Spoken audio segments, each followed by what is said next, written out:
ఈ దేశంలో అనేకమైన సామాజిక ఉద్యమాలు జరిగాయి. ఈ దేశంలో డాక్టర్ బిఆర్ అంబేద్కర్ రాజ్యాంగం రాయటం పోలేదే కాస్తో కూర్చో మనం రోడ్లకు కలుగుతున్నాం, కాస్తో కూర్చో నిలుచుకెళ్తున్నాం, కాస్తో కూర్చో మంచి బట్టలు వేసుకొని కూడా బయట తిరగలుగుతున్నాం. కానీ ఏమాత్రం కూడా ఆ రాజ్యాంగం లేని అంబేద్కర్ లేకపోయినట్లయితే మన పరిస్థితి కూడా ఇంకా హీనాతీనంగా ఉందని కూడా మీ అందరికీ మనవి చేస్తున్నాం. దేనికోసం అయితే రాజ్యాంగం డాక్టర్ బిఆర్ అంబేద్కర్ రాశారో ఆ రాజ్యాంగాన్ని పరిరక్షించుకోవాల్సిన బాధ్యత కూడా బడుగు బలహీన వర్గాలకి మీ అందరిపై మనందరిపై దృష్టి కూడా మీకు ఒకసారి మనవి చేస్తున్నాం.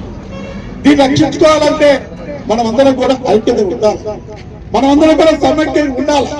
మనల్లో మనం చీల్చడం కోసం ప్రయత్నం చేస్తారు, మనల్లో మనం సంబంధించిన నాయకత్వం పరిగణన కోసం ప్రయత్నం చేసినప్పుడు కూడా వాస్తవాలను అర్థం చేసుకొని మనం అందరం కూడా ఒక తాటిపై ఉండాలి. మన బలం ఆర్థిక బలం కాదు, మన బలం రాజకీయ బలం కాదు, సామాజిక ఎదిగిన బలం కాదు. మన బలం ఐక్యత, మన బలం అందరూ కలిసి వెళ్తుంటాం. మన బలం అందరం కూడా ఐకమత్యంగా ఉంటుందనేది మన బలాన్ని కూడా బడుగు బలహీన వర్గాలకు సంబంధించిన వాళ్ళు, ఎస్సీ ఎస్టీ బీసీ మైనార్టీ వర్గాలకు సంబంధించి కూడా ఆలోచించబడుకోవడం మీ అందరికీ మనవి చేస్తుంది.